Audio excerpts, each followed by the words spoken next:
I may die you may live, ये रोज़ का वचन पक्का करो।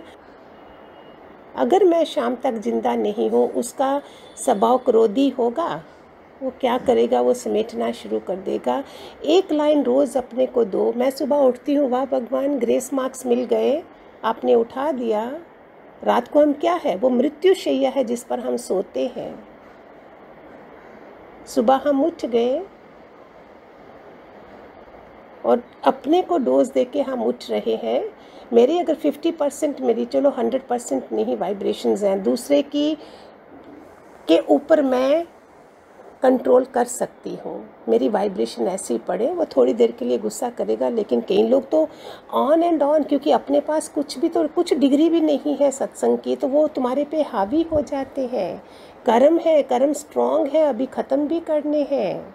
ऐसा थोड़ी होता है। कितने सत्संगियों ने अपने कर्म कैसे काटे हैं सह के। एक बार बॉम्बे की घटना है, किसने सुनाई थी हमें, कि वो सास जो है वो उधर जाती थी, सत्संग जाती थी, बेटा बहू थे साथ में, और सत्संग के फ़ोन आना, सत्संगी घर में आना, सारा टाइम बेटा बहू दोनों नाराज़ होते थे। तो बेटे ने फ़ोन की तार ही काट डाली। पहले वो लैंडलाइन होते थे ना फ़ोन।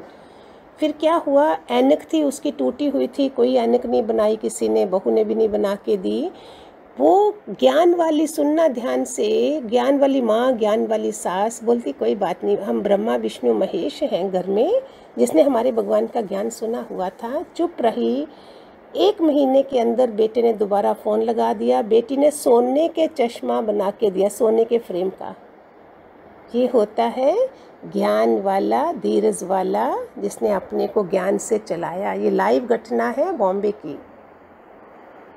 बाहर भी जहर, अंदर भी जहर। इमोशन किस पर क्यों करें, सबको फ्री छोड़ दो। क्रोध आता है तो तुम्हारी मर्जी पर कौन चले। क्यों ना हम धीरज से बात करें। अभी के टाइम में कोविड-19 हमें क्या दिखा रहा है, कल को कोई चला जाएगा फिर हम दुखी होंगे, कमरा खाली पड़ा है। क्यों ना हम अपने को ये रोज़ के आत्मज्ञान, मैं रॉयल साउल हूँ, मैं प्योर साउल हूँ, मैं शक्तिशाली आत्मा हूँ, यही तो हमारा ज्ञान है जो दादा भगवान ने दिया। तुम्हें कोई गीला नहीं कर सकता, पानी जल गीला नहीं कर सकता, अग्नि तुम्हें जला नहीं सकती, तो फिर चुभता किसको है, किसी को भी नहीं। फिर हम सामना कर सकते हैं। एक प्रेमी ने बोला, घर में क्रोध पर काबू नहीं पा सकते हैं। भगवान बोलते, चाहे तुम्हारे से कोई छोटा होवे तो भी तुम उसके ऊपर नम्रता करो, तभी तुम उसको जीतेगा। पर उसमें उसको गुस्सा करेगा तो अहंकार से बात किया तो वो तुम्हारा दुश्मन हो जाएगा। हमारा कौन सा हक है किसी पर इतना क्रोध करने का, प्रेम करने का हक है। अभी क्या सिखा रहा है पूरा परिवर्तन का समय हमें, इतना डर है। किसी पर भी मेरा क्रोध करना या वीक बनाना, उसको मेरा धर्म नहीं है। क्रोध दूसरे का मांस खाना है, दूसरे का खून सुखाना है। तुम किस पर क्रोध करोगे, तुम अपने को क्या समझते हो। उसी टाइम अहंकार आ जाएगा। चाहे बड़ी सास हो, बहू को बच्चे जैसा देखे, पर ये नहीं कि मेरी बहू है तुम उस पर गर्म होते हैं। ऐसा क्यों। कितने प्यारे भगवान जी के ज्ञान है ये। एक प्रेमी ने बोला, भगवान क्रोध पर काबू पाने का अभ्यास करता हूँ मैं। भगवान जी बोलते, जिस घर में तू रहता है, खाता है, सोता है, उस पर क्रोध करने का क्या मतलब है। वो इंसान कितना तुम्हारे, और लेडी ऑफ द हाउस क्या करती है, घर के लिए ही पूजा भक्ति करती है, हस्बैंड ठीक रहे, बच्चे, और उसी के ऊपर कितना खाना बनाने के लिए। जब कोई इंसान, तुम एसी में बैठे हो, वो किचन में बैठी, किचन में थोड़ी एसी लगाया होता है, वो किचन में बैठी है, खाना आया तो तुम कितने नखरे कर रहे हो। कितनी छोटी छोटी चीज़ें अपने को इंसान बनाने की। हमें ऐसा गंदा जीवन नहीं जीना है। जब हमें को सत्पुरुष मिले हैं, बहुत सारी बातें पकड़ कर रखी हुई हैं, सूक्ष्म में वो गांठें हैं जिसके कारण गुस्सा आता है। और यही पुरानी बातें इस जन्म से दूसरे जन्म में आगे जाएंगी। इधर सत्संग में लेना देना नहीं करा, घर की बातें छुपाई, और वो ख़त्म ही नहीं हुई। फिर भगवान को कितना गुस्सा आता था। कोई फूल चढ़ाए, पाँव छुए, अरे तुम डॉक्टर के पाँव और फूल चढ़ाने नहीं आते हो, दवाई लेने आते हो। हमने सारे हिसाब किताब इधर ही ख़त्म करने हैं। अगर बोलो मैं कितना सहूँ, मैं कितना सहूँ, तो मैं अपना 84 ख़त्म नहीं कर रही हूँ। पहले यही गोल है कि सतपुरुष कब मिलते हैं, गुरु कब मिलते हैं, 84 लाख हमारी ख़त्म होती है तो वो मिलते हैं हमें। क्या क्या हमने करा होता है हमें याद है। जब भीष्म पितामह और सीता को भी नहीं छोड़ा, सीता का भी कोई कर्म था जो तोता तोती को अलग किया था, तो भगवान की बीवी होके भगवानों को भी ये भुगतना पड़ा। भीष्म पितामह ने किसी सांप को कांटे पे डाला था, उसको भी भुगतना पड़ा। वो तो अंतिम जन्म, हम शुरुआत तो करें ख़त्म करने के, जब हमें दादा भगवान आए हैं। जीते जी नहीं करा तो फिर जीवन क्या, गुरु करने का मतलब क्या हुआ। बाद में करेंगे, हम नेक्स्ट में फिर रख रहे हैं। परमहंस को विवेकानंद ने बोला, क्यों नहीं काली माता को बोलते हो, उनको कैंसर था गले का, बोलते माता रानी बोलेगी अगले जन्म दूंगी, फिर मुझे बहुत अच्छा लगता है, इस जन्म में हम सब सह लें। और सहना भी क्या है, घर के अंदर है, खाने पीने को है, सब कुछ है। अभी तो ज़्यादा कपड़े भी नहीं चाहिए, बाहर नहीं जाना है, शॉपिंग नहीं जाना है, फिर क्या चाहिए। ऐसे जीवन रोज़ का जियो जो मैं भी करती हूँ। आज मैं शाम तक 5 बजे तक जिंदा नहीं हूँ तो कैसा होना चाहिए मेरा स्वभाव। चाहे कोई दूसरा तलवार रखे खड़ा है मेरी गर्दन पर, मैं बोलूँ तुम्हें लगी तो नहीं। जैसे उसने एक ने क्या कर, भृगु ऋषि ने शिव को टांग मारी, ब्रह्मा को, लेकिन विष्णु को मारी। तो बोलते दोनों ने गुस्सा करा, विष्णु बोलते तुम्हारे पाँव को लगी तो नहीं, बोलते तुम भगवान हो। क्या है ये, हम नहीं कर सकते ऐसा। पूरा मास्टर मिला है।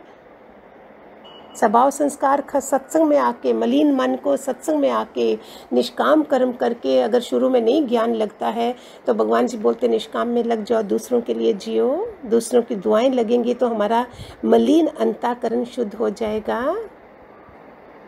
जो भजन की लाइन है, तू चित हो जा गुरु प्यार मिलेगा, तू बसम हो जा गुरु प्यार मिलेगा, समझ ले तेरा आखिरी पल है, कर ले सुलह दुश्मन से, समझ ले तेरा आखिरी पल है, कर ले सुलह दुश्मन से।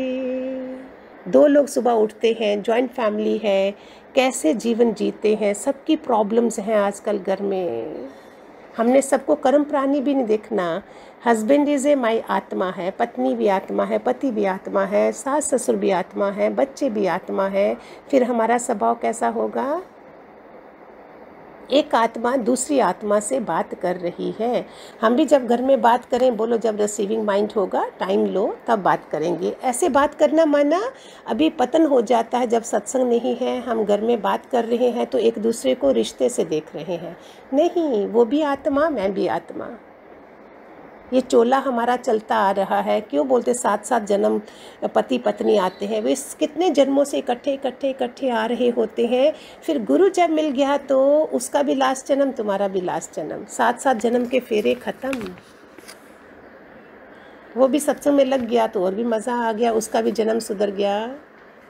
कब तक भगवान जी करते करते, कब तक भगवान जी बोलते ऐसे करके अपना जन्म ठीक करो, कि कब तक।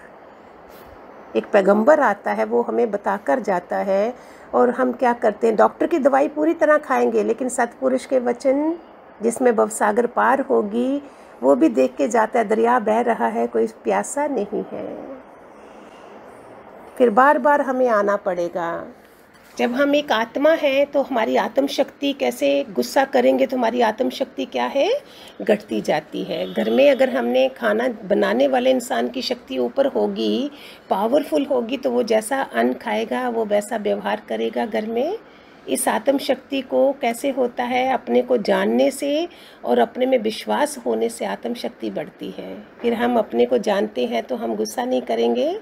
नियम से सत्संग में आने से, वचनों को रखने से, उसका अभ्यास करने से आत्म शक्ति बढ़ जाती है। गुरु का आदर्श सामने रखने से, गुरु को अंग संग जानने से हमें क्रोध नहीं आएगा। हमें सामने वाला भी तो भगवान दिख रहा है। आत्मा देखने से हमारी बुद्धि की दुविधा मिट जाएगी। नहीं तो गुस्सा करेंगे, इसने मुझे ऐसे बोला, इसने ऐसे बोला। नो, अंतर्मुखी रहना है, अपना टाइम टेबल सेट करना है, बस और क्या चाहिए। होने वाली बात होगी, ना होने वाली नहीं होगी, इस निश्चय में हम बैठे। खूब सारे आशीर्वाद भगवान जी के। Hariom, God bless.